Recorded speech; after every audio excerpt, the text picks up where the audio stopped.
Hello，今日會同大家介紹一本應該大家耳熟能詳嘅書，Die with Zero， 別把你的錢留到死。其實呢本書我買咗好一段時間先開始睇嘅，所以大家見到個封面已經有好多歲月嘅痕跡㗎啦。咁呢本書亦都係非常之出名嘅，基本上每一個人睇完之後都有唔同嘅領悟、唔同嘅感受。陣間會同大家分享呢本書嘅內容。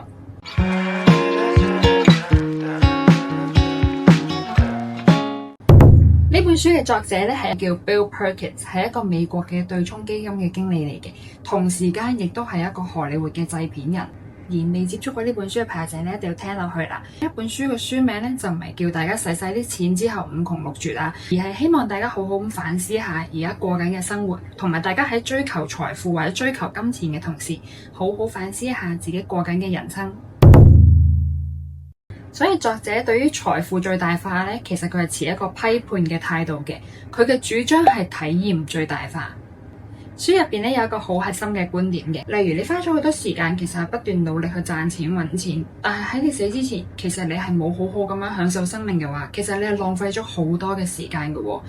呢本書就提醒我哋，其實我哋嘅目標唔好忘記啊，係要享受人生。而書入邊亦都有多次提及到，就係其實金錢本身呢一樣嘢，其實個意義係冇乜嘅。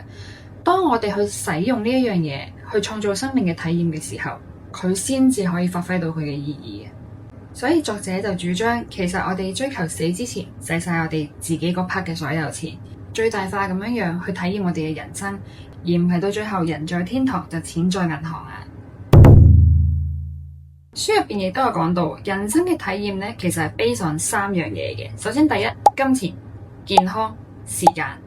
後生嘅時候，當我哋有時間同埋健康，但係我哋就冇錢。中年嘅時候，我哋開始有錢啦，同埋有健康，但係就冇時間，勁忙。到咗退休之後，有時間亦都有錢，但係健康狀況未必一定允許到我哋去實現我哋年輕時候想要體驗嘅嘢。亦都有書入邊有講到，就係喺你仲可以跑步嘅時候，喺可以跳舞嘅時候，攀岩嘅時候，唔好等到生命去到黃昏先至去追求冒險。所以盡可能唔好將所有嘅體驗都推遲到退休之後。有啲嘅體驗其實過咗一定嘅年齡就冇機會享受噶啦。而且書入邊有一個反思咗好耐嘅觀點，就係回憶先至係人生真正嘅財富。同所有嘅物質財富比較，回憶嘅體驗係其實係有福利嘅喎。陣間會講多少少。作者有講到嘅就係投資體驗其實唔係一次過買賣嘅喎，即係例如舉個例，我哋去一個好特別難忘嘅旅行，其實唔係淨係去咗呢一次咁簡單嘅喎。但係你呢一個體驗令到你有一個好記憶深厚嘅回憶，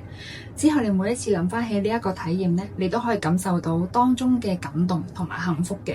呢一啲就好似我哋派息嘅道理一樣，甚至有好多時候，例如我自己10年之前去過嘅某一啲地方，一啲冒險性啲嘅旅行，其實去到今日，我諗翻嘅時候，依然都覺得好開心。同朋友分享嘅時候，我依然都係好快樂嘅。大家唔知我認唔認同作者呢個觀點呢？又或者大家有冇呢一啲嘅體驗，又或者旅行或者係活動亦好，大家回憶翻嘅時候，都會有一種好開心、好特別嘅難忘嘅感覺。咁作者就有一個大學同學叫 Jason， 咁 Jason 本身就冇乜錢嘅，但係佢就好想環遊世界。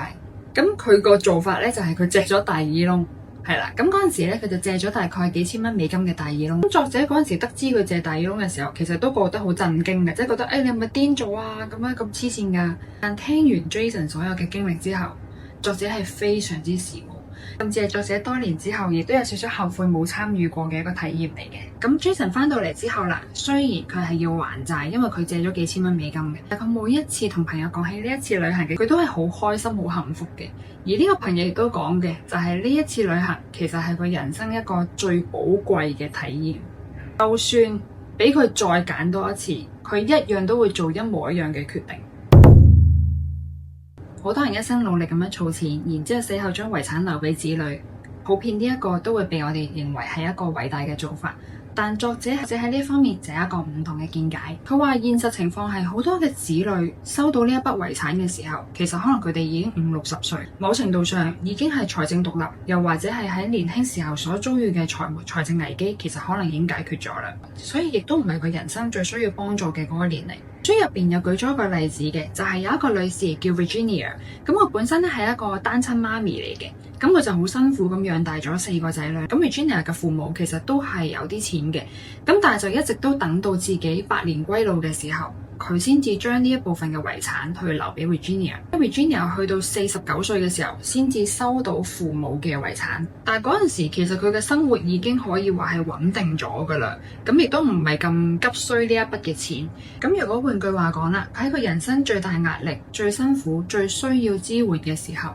如果佢可以提早收到佢父母分撥出嚟嘅嗰部分遺產，其實佢就可以減少好多嘅痛苦。所以作者亦都有一個提議，就係你規劃好自己嘅資金，然之後將原本想要留俾子女嘅嗰部分提早俾佢哋得到。所以作者認為延遲繼承時間並唔係真正嘅偉大。所以 Bill Perkins 係推翻咗呢一個遺產嘅講法嘅。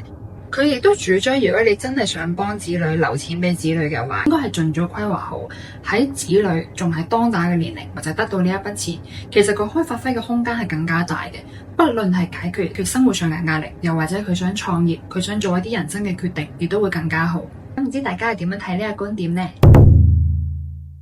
另外，作者咧亦都有提到，就係好多人認為就係要買屋買車先至係成功嘅象徵，但其實有冇諗過，所有嘢其實都係表面嘅享受，反而有啲睇起上嚟唔係咁起眼嘅體驗，例如一家人一齊食一餐飯，又或者係同朋友一齊去郊遊行山，其實可能帶俾我哋都有啲更加深層次嘅快樂同滿足感嘅喎。書入邊亦都有講到一個上班族，平時可能一路都勁忙住工作儲錢啦，咁買咗間好大嘅屋。但係就係因為工作太過，根本完全都冇時間享受，間屋就要咗嚟僅有嘅瞓覺嘅時候先會用。後來佢意識到呢個問題嘅時候，決定減少翻個工作時間，用更加多嘅時間去同屋企人嘅相處，去做一啲自己一直想做但係冇時間去做嘅嘢，例如學下畫畫啊、釣魚啊咁樣樣。咁後來呢個上班族亦都有講嘅，就係雖然收入冇以前咁高，但係佢嘅生活咧亦都變得更加充實同埋快樂。唔知大家有冇相關嘅體驗呢？即係例如你好想追求某一樣嘅嘢，而忽略咗一啲身邊唔係咁顯眼，但係對於你嚟講好重要嘅嘢。總括嚟講，《Die with Zero》呢本書咧，其實係鼓勵我哋重新審視一下自己過緊嘅生活同埋人生追求嘅嘢，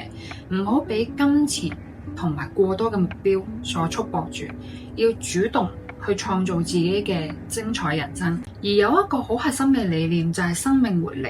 呢一個生命活力其實貫穿嘅成本書去講嘅，而生命活力係我哋可以將體驗最大化嘅一個核心元素。而生命活力其實唔會每一年一樣嘅，好多人咧喺後生嘅時候好努力嘅工作，甚至儲錢，係啦，或者係佢哋好努力去做一啲投資，期望有一日自己可以退休嘅時候，又或者係財自之後，先至去好好咁樣樣慢落嚟、靜落嚟，去好好咁樣享受人生或者環遊世界。